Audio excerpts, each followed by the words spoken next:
နေ့ညက VVN လူနဲ့အတူတူရှိခဲ့တယ်။သူကပုံမှန်မဟုတ်ပဲကတ်တွင်နေခဲ့တယ်။သူ့လက်ကလက်စွပ်ကိုမတော်တဆထိမိလိုက်တော့ရက်အနေငယ်ကမြင်ခဲ့ရတဲ့ကောလာဟာလာတွေကိုသတိရမိတယ်။လူမိသားစုရဲ့အမွေဆက်ခံသူကချမ်းသာတဲ့သခင်လေးတစ်ယောက်နဲ့လက်ထပ်တော့မယ်ဆိုတဲ့သတင်းတွေပေါ့။အဲ့ဒီအမျိုးသမီးကငါရဲ့စိတ်ပြတ်လွင့်နေတာကိုသတိထားမိသွားတယ်။သူကအရင်ဆုံးကိုကိုင်းပြီးငါ့ကိုနှက်ဆိုင်နဲ့ပြင်းပြတဲ့အနမ်းတစ်ခုပေးခဲ့တယ်။ငါလုံးဝစိတ်ခံစားမှုတွေလွှမ်းမိုးနေတော့မှပဲသူကဘန်ကတ်တစ်ခုကိုငါလက်ထဲထိုးထည့်လိုက်တယ်။အော်စတင်နောက်လာဆိုငါလက်ထပ်တော့မယ်။ဒါကိုအဆုံးသတ်ကြရအောင်ငါကပြင်းငင်စွာကောင်းနေလိုက်တယ်။ငါကရန်ဖြစ်တာမျိုးဒေါသထွက်တာမျိုးမလုပ်တော့ VVN ကအနှဲငယ်အံ့အားသင့်သွားပုံရပြီးအဆင်ပြေရဲ့လားလို့မေးတယ်ငါကညင်သာစွာပြုံးပြီးခေါင်းခါလိုက်တယ်အဆင်ပြေပါတယ်ဒီကိစ္စကငါ့ကိုနာကျင်အောင်လုပ်နိုင်တဲ့အဆင့်ကိုကျော်လွန်သွားပြီငါတို့နှစ်ယောက်ကိုတီးတဲ့သူတိုင်းကငါထက်3နှစ်ကြီးတဲ့ VVN ကိုငါယူယူမူချစ်ခဲ့တာကိုသိကြတယ်အသက်18နှစ်ကလေးကသူ့နောက်ကိုလိုက်ခဲ့တာကျောင်းမိတာနဲ့လူကော်ပိုရေးရှင်းကိုဝင်ပြီးသူ့ရဲ့အတွင်းရေးမှုဖြစ်လာခဲ့တယ်နေ့ဘက်မှာသူ့ကိုအလုပ်ကိစ္စတွေကူညီပေးတယ်ညဘက်မှာတော့အဲ့ရကြီးထဲမှာသူ့ကိုပြုစုပေးတယ်အနေရတစ်ခုခုပေါ်လာတိုင်းငါကသူ့ကိုကာကွယ်ဖို့ရှေ့ဆုံးကနေပြေးထွက်ခဲ့တယ်လူမှုရေးအရာအရက်တောက်တဲ့ပွဲတွေမှာသူ့ကိုစားတောက်ပေးဖို့သူ့ရှိမှရက်တည်ခဲ့တယ်သူ့ရဲ့နှစ်သက်မှုတွေကိုမှတ်သားထားဖို့တစ်နှစ်ပတ်လုံးဆောင်ထားတဲ့မှတ်စုစာအုပ်တွေက3အုပ်တောင်ပြည့်သွားပြီသူ့ရဲ့အကြည့်တစ်ချက်နဲ့တင်ငါကချက်ချင်းတုံ့ပြန်နိုင်တယ်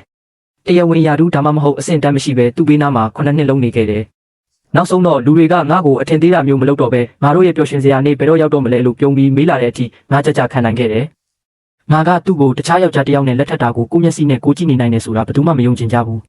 VVN ကိုယ်တိုင်တော့မယုံခဲ့ဘူးဒါပေမဲ့သူတို့မသိတာကတပတ်အလိုကလေးကငါကမိဘတွေရဲ့တောင်းဆိုချက်ကိုလက်ခံပြီးကိုစာတီကိုပြန်ဖို့သဘောတူခဲ့ပြီးမြင်လာခဲ့သူ့ကိုနောက်ဆုံးအချိန်တွေ့ရဖို့လိုကောင်းလိုလိမ့်မယ် VVN နဲ့ငါပထမဆုံးတွေ့ဆုံခဲ့တာကအသက်18နှစ်တုန်းကပါအမေစီကဖုန်းဝင်လာတဲ့ Austin မင်းဖေကားတိုင်းမှုဖြစ်တယ်အခုဆေးရုံမှာအသက်ကယ်နေတယ်အခြေအနေကအရန်ဆိုးတယ်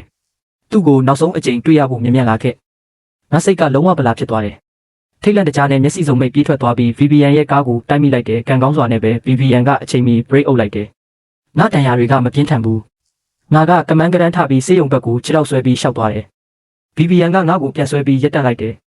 အကြောင်းရင်းကိုမေးမြန်းနားလည်ပြီးနောက်သူကဖုန်းခေါ်ဆိုမှုတစ်ခုလုပ်ပြီးတော့ငါ့ကိုဆေးရုံကိုကိုယ်တိုင်မောင်းပို့ပေးခဲ့တယ်ငါတို့ရောက်တဲ့အချိန်မှာဆေးရုံအုပ်ကြီးကသူ့ရဲ့အထူးကုဆရာဝန်ဖွဲ့နဲ့အတူအပြေးလွှားရောက်လာပြီးခွဲစိတ်ခန်းထဲဝင်သွားပြီးသူတို့ကငါအဖေကိုတေမင်းလက်ကနေပြန်ဆွဲထုတ်ခဲ့တယ်အမေနဲ့ငါကပျော်ရွှင်မှုမျက်ရည်တွေနဲ့တယောက်ကိုတယောက်ပွေ့ဖက်ပြီးငိုကြတယ်ငါရဲ့မှုံဝါးနေတဲ့မျက်ရည်တွေကြားကနေ VVN ကမလန့်မကန့်မှရက်ပြီးဆေးရုံအုပ်ကြီးကိုညင်သာစွာကျေးဇူးတင်နေတာကိုငါမြင်ခဲ့ရတယ်အဲ့ဒီခါမှပဲဆေးရုံအုပ်ကြီးကိုခေါ်လာခဲ့တာသူဆိုတာငါသဘောပေါက်လိုက်တယ်အဲ့ဒီချိန်မှာပဲအလင်းရောင်ထဲမှာရက်နေတဲ့ဒီအေးဆက်ပြီးလှပတဲ့အမျိုးသမီးငယ်လေးကငါကဘာတဲကိုဆင်းသက်လာတဲ့နတ်သမီးတစ်ပါးလိုခံစားရတဲ့အစပိုင်းမှာတော့ငါကသူ့ကိုကျေးဇူးတင်ကြောင်းပြောချင်ရုံတက်ပဲဒါကြောင့်သူ့နောက်ကိုလိုက်ပြီးငါတက်နိုင်တဲ့တင်းငယ်တဲ့အရာလေးတွေကိုလုပ်ပေးခဲ့တယ်။ကြောင်းပြီးတော့လူကော်ပိုရေးရှင်းကိုဝင်ခဲ့တယ်။ငါတို့မမျှော်လင့်မဲ့အတူတူအိတ်ခဲ့ကြပြီးငါကသူ့ရဲ့ကိုယ်ရေးတွင်းရေးမှုဖြစ်လာခဲ့တယ်။ငါတို့ရဲ့ခံစားချက်တွေကအချိန်ကြာလာတာနဲ့အမျှတဖြည်းဖြည်းပြောင်းလဲလာတယ်။သူ့ရဲ့ရဖန်ရန်ခါနူးညံ့တဲ့အခိုက်အတန့်တွေကြားမှာငါမပိုင်ဆိုင်တဲ့လောဘကြီးတဲ့ဆန္ဒတစ်ခုစတင်ကြီးထွားလာခဲ့တယ်။တလလိုထိ VVN ကငါအပေါ်ရုတ်တရက်အေးဆက်ပြီးဝေးကွာသွားတဲ့အခါငါစိတ်ထဲမှာစိုးရိမ်ပူပန်မှုတွေပြည့်နှက်လာတယ်။ငါတို့ထပ်ပြီးရင်းနှီးပြီးနောက်အကြာကြီးတုံဆိုင်နေပြီးမှငါကတတိထားပြီးသူ့ကိုမေးလိုက်တဲ့ဥက္ကဋ္ဌလူငါတခုခုမှားသွားလို့လား VVN ရဲ့အေးဆက်တဲ့မျက်လုံးတွေကခဏတာရက်တန့်သွားတယ်နောက်ဆုံးတော့သူကငါနည်းနည်းပင်ပန်းလာပြီလို့ပြောလိုက်တယ်ငါမျက်နှာကလုံးဝဖြူဖက်ဖြူလိုဖြစ်သွားတယ်သူ့ရဲ့အေးဆက်ပြီးဂီယူမဆိုင်တဲ့အကြည့်အောက်မှာငါကအရှက်နဲ့ထွက်ပြေးခဲ့တယ်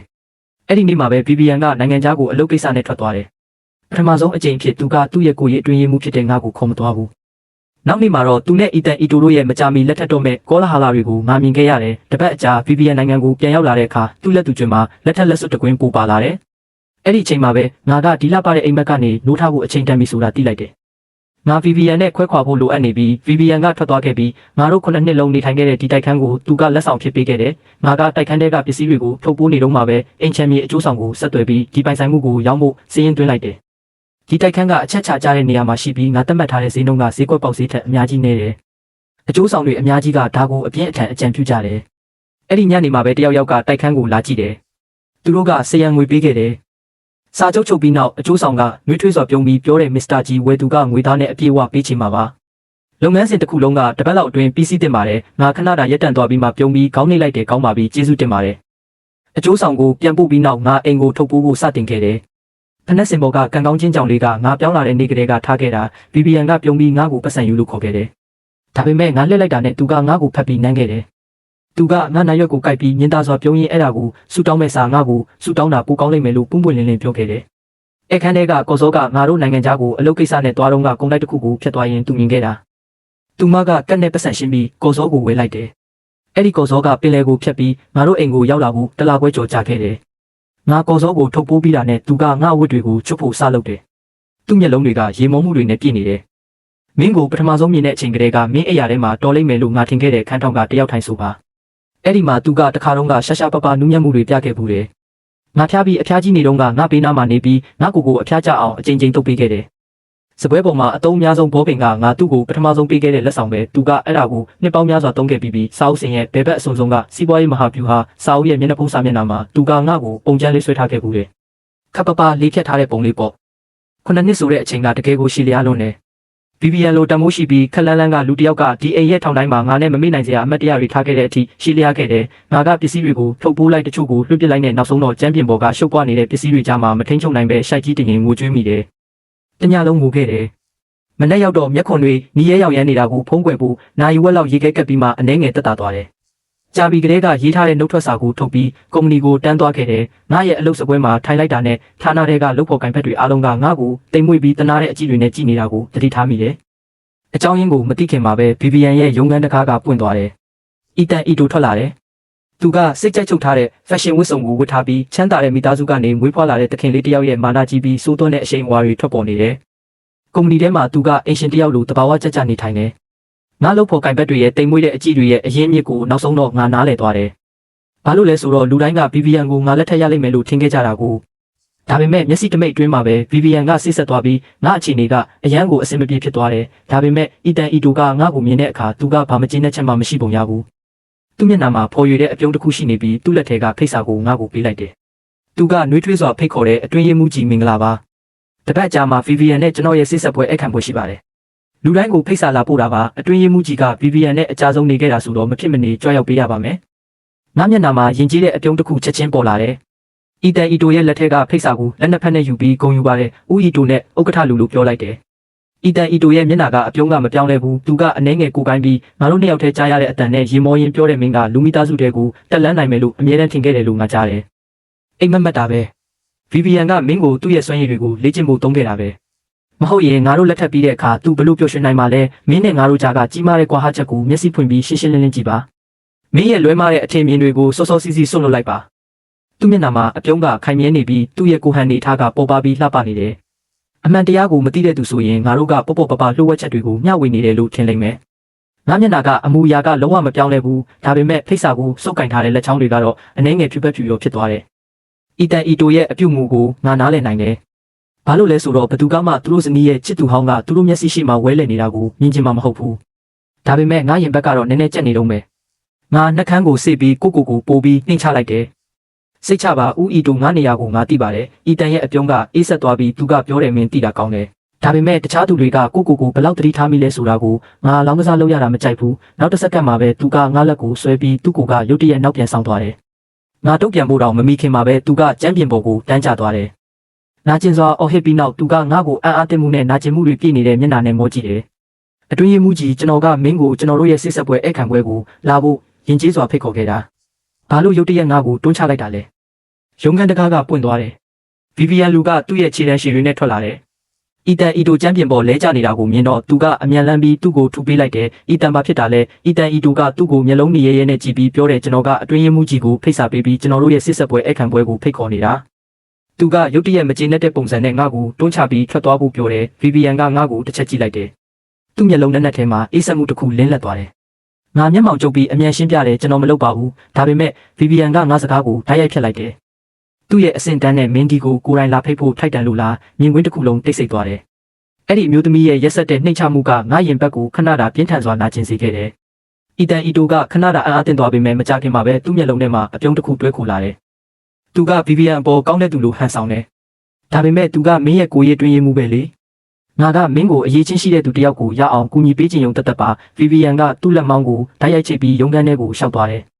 ရှောက်သွားရင်သူကအနှဲငယ်မာနာကြီးစွာပြောတဲ့မင်းကကုမ္ပဏီပိုင်ရှင်ရဲ့အနာဂတ်ခင်ပုံပဲ။မင်းထက်အရေးကြီးတဲ့သူဘယ်သူမှမရှိဘူး။ခြေချင်းဝတ်ဘယ်နားလိမ့်သွားတာလဲ။ငါကြည့်ပေးမယ်ငါကအမူအရာမဲ့စွာရက်နေပြီးသူတို့ထွက်ခွာသွားတဲ့ပုံရိပ်တွေကိုကြည့်နေခဲ့တယ်။အီတန်အီတိုကတကယ်ကိုစိတ်မရှိလုံးနဲ့ငါရဲ့နှုတ်ထွက်စာကိုတော့မစောင့်နိုင်ဘူး။ဒီလိုပေါ်တီပေါ်စာတရုပ်ဆောင်တာကို VVN ကဘယ်လိုလုပ်မမြင်နိုင်ရမှာလဲ။သူကသူ့ကိုကာကွယ်ပေးခြင်းရုံတသက်ပဲငါတို့အားလုံးကလူကြီးတွေပဲ။တချို့တရားမျှတမှုတွေကိုငိုယိုပြီးရန်ဖြစ်ရုံနဲ့မရနိုင်ဘူး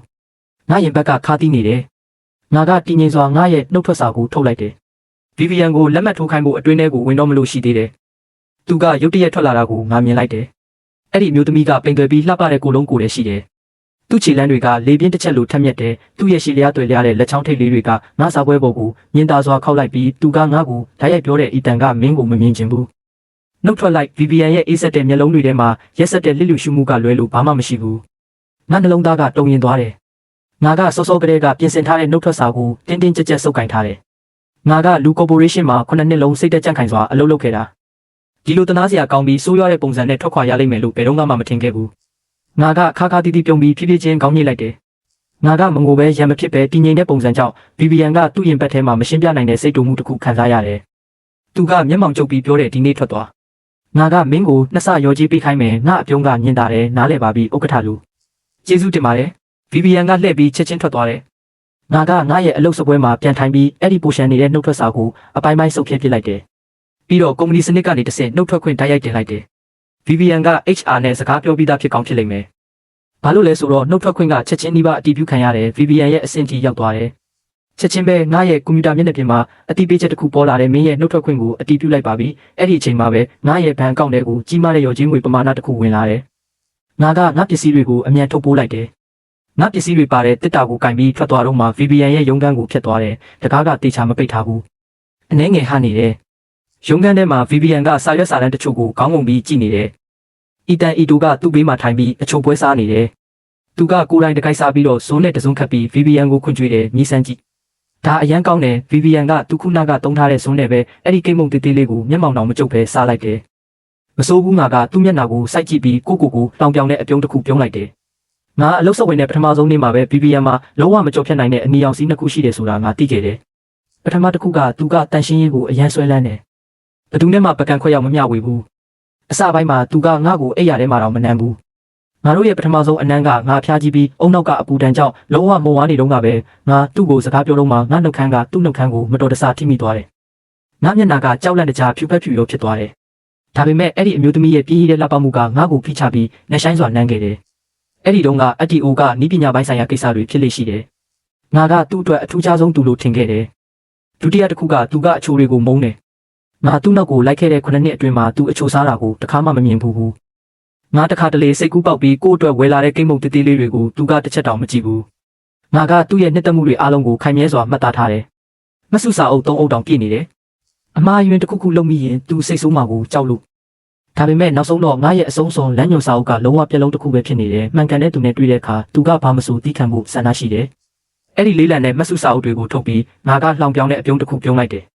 ပြီးတော့အနှဲငယ်များတုံဆိုင်ခြင်းမရှိဘဲအမိုက်ပုံးထဲကိုပြစ်ထည့်လိုက်တယ်ငါလှည့်ပြီးထွက်သွားတယ်ဗီဗီယန်ကသူ့စာရွက်စာတမ်းတွေကနေခေါင်းမော့ကြည့်လိုက်တယ်တကားအကြောင်းကနေတဆင့်ရင်းနှီးတဲ့ပုံလေးတစ်ခုလျှက်တစ်ပြက်ဖြစ်သွားတာကိုသူဝိုးတဝါမြင်လိုက်တယ်သူကအနှဲငယ်စဉ်းစားနေမိတယ်ငါအိမ်ပြန်ရောက်တော့ငါနှုတ်ထွက်ပြီးကိုစာတီကိုပြန်တော့မယ်ဆိုတဲ့သတင်းကိုတငယ်ချင်းတချို့ကိုပြောပြလိုက်တယ်သူတို့တွေကတချို့ကနောက်နေ့ညစာအတူတူစားဖို့စီစဉ်ကြတယ်ငါကဗီဗီယန်ကိုတစ်သက်လုံးထပ်တွေ့ရတော့မှမဟုတ်ဘူးလို့ယုံကြည်ခဲ့တယ်ဒါပေမဲ့စပွဲထုံးနောက်ကနေတီးတန့်ခမ်းဘက်ကိုလိုက်သွားတော့မှငါမျက်လုံးတောင်းကနေဒုတိယထပ်ကိုမြင်လိုက်ရလိမ့်မယ်လို့မမျှော်လင့်ခဲ့ဘူးရင်းနှီးတဲ့ပုံလေးတစ်ခုရှိနေတယ်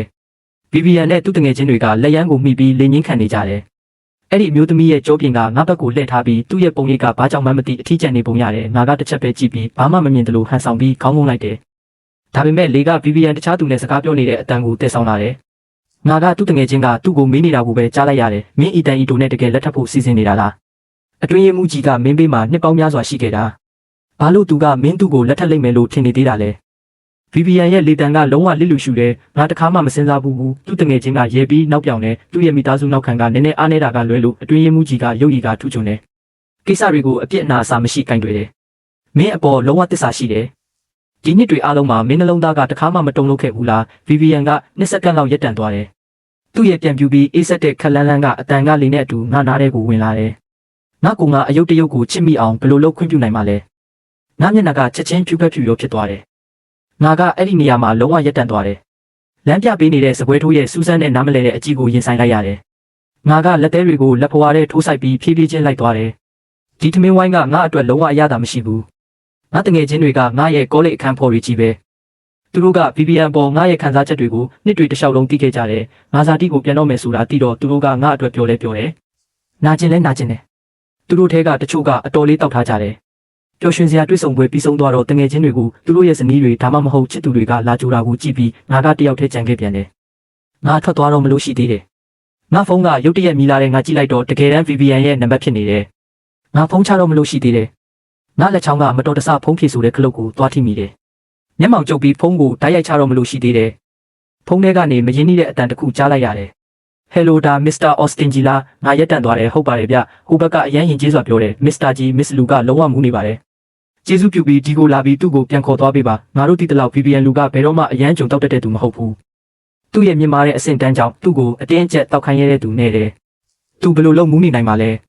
စကွဲထိုးကဘာလို့ငါ့ကိုဖုန်းခေါ်တာလဲဆိုတာကိုငါမစင်စားတော့ဘူးငါကခက်လန်းလန်းကယဉ်ကျေးမှုနဲ့ပဲပြန်ဖြေလိုက်တယ်တောင်းပန်ပါတယ်ကျွန်တော်လာဖို့အဆင်မပြေပါဘူးသူ့ရဲ့စိတ်ဆက်ထားသူကိုဆက်သွယ်ပြီးလာခေါ်ခိုင်းတာပိုကောင်းပါလိမ့်မယ်စကလုံးတွေပါဆက်ကထွက်သွားတာနဲ့တပြိုင်နက်ဖုန်းရဲ့ဟိုဘက်ကနေစကွဲထိုးရဲ့အံ့အားသင့်တဲ့အော်တန်ကိုငါရုတ်တရက်ကြားလိုက်ရတယ်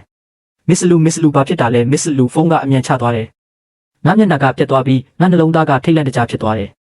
ငါခန္ဓာကိုယ်ကငါအုံနောက်ထပ်ပုံမြန်တယ်သူ့တငယ်ချင်းကမေးတာကိုပဲငါကြားလိုက်ရတယ်ငါကတီးတန့်အခန်းထဲကိုအပြေးလွှားဝင်သွားပြီးစိုးရင်တကြီးអော်လိုက်တယ် VPN တီးတန့်အခန်းရဲ့တကားကပွင့်သွားတယ် VPN ကကလတ်ထိုင်ကိုမိပြီးထိုင်နေတာကိုငါမြင်လိုက်တယ်သူ့မျက်နှာကအနှဲငယ်မကောင်းဘူးသူ့ရဲ့ညာဘက်လက်ဖွားကသွေးတွေနဲ့ရွှဲနေပြီးကွဲကြည်နေတဲ့ဖန်စာပိုင်းစာတွေကစပွဲပေါ်နဲ့သူ့ခြေထောက်နားမှာပြန့်ကျဲနေတယ်စပွဲထိုးကဘေးမှာရက်နေတယ်သူ့မျက်နှာကစိုးရင်ပူပန်မှုတွေနဲ့ပြည့်နေတယ်ဒါပေမဲ့ VPN ရဲ့မျက်နှာကတော့အရန်ကိုအေးဆက်နေတယ်ဒဏ်ရာရတဲ့သူကသူမဟုတ်တယ်လို့ပဲငါအတန်ကိုကြားတော့သူကခေါင်းလှည့်ပြီးငါ့ကိုကြည့်လိုက်တယ်သူ့အကြည့်ကမှောင်မိုက်ပြီးညှိုးငယ်နေတယ်သူ့တန်ကအနှဲငယ်ကြမ်းတမ်းနေတယ်နာကျင်မှုရဲ့တင်းငယ်တဲ့အရေးရောင်လေးတောင်ပါနေတယ်မင်းမလာဘူးလို့ပြောခဲ့တာမဟုတ်ဘူးလားငါကတိတ်ဆိတ်စွာတက်ပြင်းချလိုက်တယ်မင်းရဲ့တန်ရာကိုငါအရင်ကုပေးမယ် VPN ကဟုတ်တယ်မဟုတ်ဘူးမပြောဘူးသူ့ရဲ့သဘောထားကအနှဲငယ်ထူးဆန်းနေတယ်ငါသူ့နားကိုတိုးသွားတော့သူ့စီကနေအရက်နဲ့ပြင်းပြင်းကိုငါရလိုက်တယ်သူတကယ်မူးနေပြီလို့ငါထင်လိုက်တယ်သူကငါကသူ့ရဲ့အတွင်းရင်မူမဟုတ်တော့ဘူးဆိုတာကိုမိနေပုံရတယ်စပွဲထိုးကတော့အသက်ရှူချောင်းသွားတယ်လို့ပဲချက်ချင်းပဲစားတောက်ဆိုင်ရဲ့ရှေးဦးတူနာပြုပစ္စည်းအစုံကိုယူလာတယ် VPN ဘေးမှာနှစ်ပေါင်းများစွာနေခဲ့ရတော့အရေးပေါ်အခြေအနေမျိုးမျိုးကိုကင်တွယ်နိုင်ဖို့ငါကရှေးဦးတူနာပြုစုနေဗဟုသုတတွေကိုအထူးလေ့လာထားခဲ့တယ်ဒီအလုပ်တွေကငါအတွက်ဒုတိယသဘာဝလိုဖြစ်နေပြီးငါကပိုနီးကပ်အောင်တိုးသွားပြီးသူ့ရဲ့တွေးထွက်နေတဲ့လက်ဖွားကိုကြည့်လိုက်တယ်ငါမျက်ခုံးတွေကအလိုလိုတွန့်ချိုးသွားတယ်နည်းနည်းနားလိုက်မယ်တီးခံလိုက်ငါကညက်နဲ့သူ့လက်ဖွားတွေကဖန်စာပိုင်းစာတွေကိုဂယုတစိုက်ဖယ်ရှားလိုက်တယ်ဆေးထည့်ပြီးတော့ကလေးတယောက်ကိုချော့တယ်လို့မျိုးဒဏ်ရာကိုညင်သာစွာမှုတ်ပေးလိုက်တယ်တိတ်ဆိတ်စွာထိုင်နေတဲ့အမျိုးသမီးကငါရဲ့နူးညံ့ပြီးအာယုံဆိုင်နေတဲ့ပုံစံကိုစိုက်ကြည့်နေတယ်သူ့အကြည့်ကအနှဲငယ်ပျော့ပြောင်းသွားတယ်ငါကဒဏ်ရာကိုစေတနာထားပြီးတိတိကျကျစီးနှောင်ပေးတယ်ပြီးတော့လှပတဲ့အဖျားလေးကိုချီနှောင်ပေးလိုက်တယ်ငါကပြုံးပြီးသူ့ကိုကြည့်လိုက်တယ်ဥက္ကဋ္ဌလူအားလုံးပတ်တီးစီးပြီးပါပြီငါစကားမဆုံးခင်မှာပဲ VPN ကသူ့ရဲ့ဒဏ်ရာရတဲ့လက်တစ်ဖက်နဲ့ငါဘာကိုရုတ်တရက်ဆွဲကင်ပြီးငါ့ကိုနမ်းမိုးရှိကိုကိုင်းလာတယ်အဲ့ဒီအမျိုးသမီးရဲ့အနမ်းကပြင်းပြပြီးတက်ကြွတယ်မရှင်းပြနိုင်တဲ့စိတ်ခံစားမှုလိုင်းတွေနဲ့ပြည့်နှက်နေတယ်ငါမျက်လုံးတွေကထိတ်လန့်တကြားချက်ချင်းပြူးကျဲသွားတယ်ငါကသူ့ကိုလုံးဝအံ့အားသင့်စွာစိုက်ကြည့်နေတယ်နောက်တစ်စက္ကန့်မှာပဲငါကလက်နှစ်ဖက်လုံးကိုသူ့ပကုံးပေါ်တင်ပြီးမဆိုင်မတွတိုက်ရိုက်တွန်းထုတ်လိုက်တယ်ဒါပေမဲ့ငါကကိုကိုဟန်ချက်ပြက်ပြီးကျမ်းပြင်ပေါ်ကိုနောက်ပြန်လဲကျသွားတယ်ငါမျက်လုံးတွေကထိတ်လန့်မှုတွေနဲ့ပြည့်နေလုံးပဲ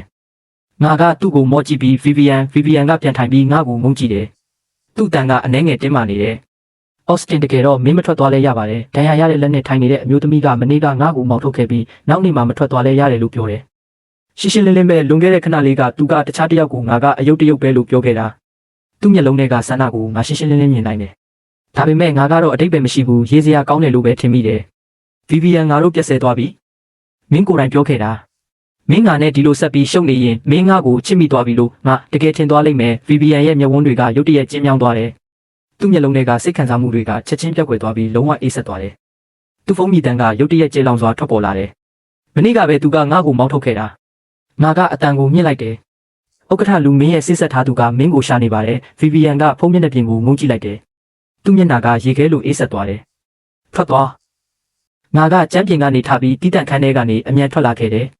တကားပြင်ကိုရောက်တာနဲ့ဖုန်းတစ်လုံးအစိတ်စိတ်အမွှားမွှားကွဲသွားတဲ့အတန်ကငါနောက်ကနေထွက်ပေါ်လာတယ်ငါခြေလမ်းတွေကတစ်စက္ကန့်လောက်ရပ်တန့်သွားပေမဲ့ဒီတစ်ခါတော့ငါနောက်လည်းမကြည့်တော့ဘူးရှေ့ကိုပဲဆက်လျှောက်သွားခဲ့တယ်စားတောက်ဆိုင်ကနေထွက်လာပြီးတော့တက်စီတစ်စီးကိုအမြန်ငါပြီးထွက်သွားခဲ့တယ်ကားထဲရောက်ပြီးမကြခင်မှာပဲနောက်ကြည့်မှန်တဲ့ကနေရင်မောင်းရဲ့မျက်နှာကိုငါမြင်လိုက်ရတယ်သူကတခုခုပြောချင်နေပေမဲ့ထိန်းချုပ်ထားပုံရတယ်ငါကတွေးဝေးစွာမှန်တစ်ချက်ကိုထုတ်ပြီးကိုကြည့်လိုက်တယ်အဲ့ဒီအခါမှာပဲငါနှက်ခမ်းတွေမှာ VPN ရဲ့နှက်ခမ်းတွေပြေးကျန်နေတာကိုသတိထားမိတယ် ငါပါဆက်ထောင်တွေပတ်ပတ်လည်မှာပေးချမ်းနေပြီးအရန်ကိုရှုပ်ပွားနေတယ်ငါကမူးယစ်နေတယ်လို့ပဲ VVN ကတိုက်ခန်းမှာရှာရှာပပတညတာနေခဲ့တဲ့နေ့ကိုပြန်တရိရမိတယ်မနေ့ရောက်တော့ငါတို့နှစ်ယောက်ကုမ္ပဏီကိုတွားဖို့အတူတူထားခဲ့ကြတယ် VVN ကမှန်တင်ကုန်ရှိမှမိပြီးမိတ်ကပ်လိမ့်နေတယ်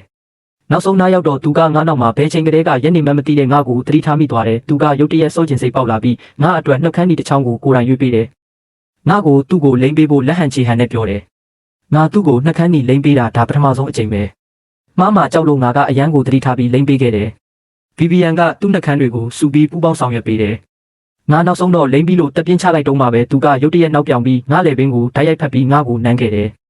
VVN ရက်လိုက်တဲ့အချိန်မှာနှုတ်ခမ်းဒီတွေကငါပါဆက်တစ်ဝိုက်လုံးပေးချန်နေပြီးရှုပ်ပွားနေပေမဲ့ရင်းနှီးတဲ့မြင်ကွင်းတစ်ခုပဲ VVN ကဆူဆူဝါဝါနောက်ပြောင်မှုတစ်ခုကိုအောင်မြင်စွာလှုပ်ဆောင်နိုင်ခဲ့တဲ့ကြောင်တကောင်လိုရင်မောနေတယ်ငါအမှတ်ရနေတဲ့အတိတ်ကနေယုံထွက်လာတော့မှန်တဲ့ကကိုကြည့်လိုက်တယ်မျက်ရည်တွေကငါမျက်နှာပေါ်မှာစီးကျနေတာကိုပဲတွေးလိုက်ရတယ်နောက်တနေ့မနေ့ရောက်တော့ငါနိုးတာနဲ့အရင်လှုပ်ဖို့ကိုင်ဘက်တစ်ယောက်စီကနေ message တစ်ခုရောက်လာတယ်အော်စတင်မင်းရဲ့အလုပ်စပွဲနားမှာကြောက်စိမ့်ဆွဲသည့်တစ်ခုတွေ့တယ်မင်းလိုချင်သေးလားဟိုဘက်ကပုံတပုံပို့လိုက်တယ်ငါကဖွင့်ကြည့်လိုက်တော့အဲ့ဒါကငါအမေကလွန်ခဲ့တဲ့တစ်နှစ်ကငါ့ကိုပေးခဲ့တဲ့မွေးနေ့လက်ဆောင်ဖြစ်နေတယ်ငါကအဲ့ဒါကိုအမြဲတမ်းတန်ဖိုးထားခဲ့တာငါနှုတ်ထွက်တုန်းကအရန်အလင်းလိုခဲ့လို့ပြုတ်ကျခဲ့တာဖြစ်လိမ့်မယ်လို့ငါထင်လိုက်တယ်ငါကအဲ့ဒီလုတ်ဖို့ကင်ဖက်ဟောင်းနဲ့နေ့လည်စာအတူတူစားဖို့ချက်ချင်းစီစဉ်လိုက်တယ်ငါကစောစောရောက်သွားတယ်ငါတို့အလုပ်ချိန်အတွင်းမကြာခဏသွားတတ်တဲ့စားတောက်ဆိုင်မှာမာယူပြီးတာနဲ့မလန်းမကန်းကနေအီတန်အီတိုလျှောက်လာတာကိုငါရုတ်တရက်မြင်လိုက်ရတယ်သူ့မျက်နှာမှာပုံမှန်ဖော်ရတဲ့အပြုံးကလုံးဝပျောက်ကွယ်နေတယ်ငါစီကိုတန်တန်မတ်မတ်လျှောက်လာတော့သူ့စီကနေအေးစက်မှုတစ်ခုထွက်ပေါ်နေတယ်ငါကမျက်မှောင်ကျုပ်ပြီးစကားပြောဖို့ပါးစပ်ဖွင့်လိုက်တယ်ငါစကားမဆုံးခင်မှာပဲအီတန်အီတိုကရုတ်တရက်သူ့လက်ကိုမြှောက်ပြီးငါမျက်နှာကိုအတန်ကျကျနဲ့ပြင်းပြင်းထန်ထန်ရိုက်ချလိုက်တယ်ရိုက်ချက်နဲ့အတူသူကတမင်တကာအတန်ကျကျနဲ့အော်ပြောတယ်မင်းလိုအမိုက်ကောင်ကုမ္ပဏီကနေထုတ်ပစ်ခံရပြီးငါရဲ့စစ်ဆက်ထားသူကိုဆွဲဆောင်ဖို့မင်းဘလို့လုပ်ရဲတာလဲစားတောက်ဆိုင်တစ်ခုလုံးချက်ချင်းတိတ်ဆိတ်သွားတယ်လူတိုင်းကငါတို့ဘက်ကိုအံ့အားသင့်စွာကြည့်လာကြတယ်ငါမျက်နှာကရိုက်ချက်ကြောင့်ဘေးကိုလည်းထွက်သွားတယ်ငါနောက်ဆုံးတော့လက်တွေ့ဘဝကိုပြန်ရောက်လာတယ်အီတန်အီတိုကမင်းညကဖြစ်ခဲ့တဲ့ကိစ္စကြောင့်ငါအပေါ်ဒေါသထွက်နေတာငါဘာကဆက်ဖြင်းဖြင်းနာကျင်နေတယ်ဒီအချိန်မှာပတ်ဝန်းကျင်ကလူအုပ်ကတီတိုပြောဆိုပြီးကောလာဟာလာတွေပြောနေကြတယ်ဒါကလှုပ်ဝက်ချစ်သူနဲ့ရေဆိုင်တွေ့တာလားဘလောက်စိတ်လှုပ်ရှားစရာကောင်းလဲကောင်းကောင်းရိုက်လိုက်တာသူကအရန်ချောတယ်ဘာလို့အရန်လူဖြစ်ဖို့ရွေးချယ်ရတာလဲအဲ့ဒါတခင်လေးအီတိုနဲ့အတွင်းရေးမှုကြီးမဟုတ်ဘူးလားအတွင်းရေးမှုကြီးကဥက္ကဋ္ဌလူရဲ့အချစ်တော်အဖြစ်နှစ်ပေါင်းများစွာနေခဲ့ရတယ်လို့ကြားတယ်အခုတော့အချစ်တော်ဘဝကနေကျသွားပြီးတရားဝင်စစ်ဆက်ထားသူကလူသိရှင်ကြားရိုက်နှက်နေတာတကယ်ကိုတနာစရာကောင်းတယ်ဘာလို့တနာစရာကောင်းရမှာလဲသူ့ရဲ့အဆင့်တန်းကဘာလဲအီတန်အီတိုရဲ့အဆင့်တန်းကဘာလဲသူကအမျိုးသမီးတယောက်အတွက်တခင်လေးအီတိုနဲ့တိုက်ခိုက်ဖို့တောင်ထိုက်တန်လို့လားငါတကူလုံးတုံရင်သွားတယ်အီတန်အီတိုရဲ့မကောင်းကြံစည်မှုတွေပြည့်နေတဲ့အကြီးကိုရင်ဆိုင်ပြီးငါထွက်သွားခြင်းလို့လှည့်လိုက်တယ်ဒါပေမဲ့အီတန်အီတိုကငါ့ကိုလွတ်မပေးဘူးသူ့မျက်နှာကမာနတွေနဲ့ပြည့်နေတယ်သူ့တန်ကအေးဆက်တဲ့သတိပေးချက်တစ်ခုထုတ်ပြန်တယ်အော်စတင်ဂျီမင်းလို့အမိုက်ပမာလူ10ယောက်ကိုငါဘယ်နေရာဘယ်ချိန်မဆိုရှာလို့ရတယ်မင်း VVN နောက်ကို9နှစ်လိုက်ခဲ့ရုံနဲ့မင်းကအထူးခြားဆုံးသူလို့မထင်နဲ့ငါမင်းကိုသတိပေးမယ် VVN နဲ့ငါရှိမှဘယ်တော့မှမပေါ်လာနဲ့တော့မဟုတ်ရင်ငါကမင်းကိုလူကော်ပိုရေးရှင်းကနေထုတ်ပြစ်နိုင်တယ်လို့ဒီမျိုးမှာမင်းအသက်ရှင်ရက်တီလို့မရအောင်လဲလုပ်နိုင်တယ်ငါမျက်နှာကလုံးဝအေးဆက်သွားတယ်ငါကအီတန်အီတိုကိုတက်တက်ကြည့်လိုက်တယ်တခင်လေးအီတိုစိတ်ချပါ VVN လူနဲ့ငါကဘလို့ဆက်ဆံရေးမှမရှိတော့တာကြာပါပြီငါကမိဘတွေရဲ့တောင်းဆိုချက်ကိုလက်ခံပြီးအိမ်ပြန်ပြီးစီစဉ်ထားတဲ့လက်ထပ်ပွဲကိုလုပ်ဖို့သဘောတူထားပြီးပါပြီဒီကိုလာပြီးငါ့ကိုသတိပေးဖို့ဒီလောက်ဒုက္ခခံမဲ့အစာမင်းရဲ့အမျိုးသမီးကိုအရင်ထိန်းချုပ်တာပိုကောင်းနေမယ်သူ့ကိုငါ့ကိုထပ်ပြီးမနှောက်ယှက်ခိုင်းပါနဲ့ငါကထွက်သွားဖို့ငါရဲ့အစီအစဉ်ကိုတမင်တကာဖော်ပြလိုက်တယ်ဒါပေမဲ့အီတန်အီတိုကငါစကားကိုကြားတော့ VVN လူကငါ့ကိုအရင်လာရှာတယ်လို့ငါကကြွားလုံးထုတ်နေတယ်လို့သူထင်လိုက်တယ်သူ့မျက်နှာကပိုပြီးမကောင်းတော့ဘူးသူကမကြေမနက်အကြည့်တစ်ခုနဲ့လှောင်ပြောင်တဲ့အိမ်ပြန်ပြီးစီစဉ်ထားတဲ့လက်ထပ်ပွဲလုပ်မယ်ဟုတ်လားမင်းအိမ်ပြန်ပြီးမိမလှည့်စားနေကိုမင်းဖေစီကနေတင်ယူမယ်လို့ငါထင်တယ်မင်းအဖေကားတိုင်းမှုဖြစ်ပြီးခြေထောက်မတန်မစွမ်းဖြစ်သွားလို့အတုံးမကျတဲ့မတန်မစွမ်းဖြစ်သွားတယ်လို့ငါကြားတယ်ဒါတောင်သူကတက္ကသိုလ်ပါမောက္ခအဖြစ်ဆက်ရှိနေနိုင်တယ်သူတို့ကျောင်းကအမျိုးသမီးပါမောက္ခချုပ်နဲ့မရှင်းမလင်းအရှုပ်ထွေးဆက်ဆံရေးရှိလို့ငါကြားတယ်မင်းကတခြားသူရဲ့စစ်ဆက်ထားသူကိုလှည့်စားတာလိုမျိုးရှက်စရာကောင်းတဲ့အလုပ်ကိုလုပ်ဖို့စံနမူနာယူပြီးတင်ယူခဲ့တာဖြစ်ရမယ်။ဖခင်နဲ့သားကအတူတူပဲသူ့စကားတွေကပြင်းထန်ပြီးနားထဲကိုထိုးဖောက်ဝင်ရောက်တယ်။ငါဆက်ပြီးနားမထောင်နိုင်တော့ဘူး။ပါဇက်ပိတ်ငါကငါရှိကကော်ဖီကိုကောက်ယူပြီးသူ့မျက်နှာပေါ်ကိုဓာတ်ရိုက်ပတ်ဖြန်းလိုက်တယ်။ကော်ဖီတွေကသူ့တကိုယ်လုံးကိုဆိုးရွှဲသွားတယ်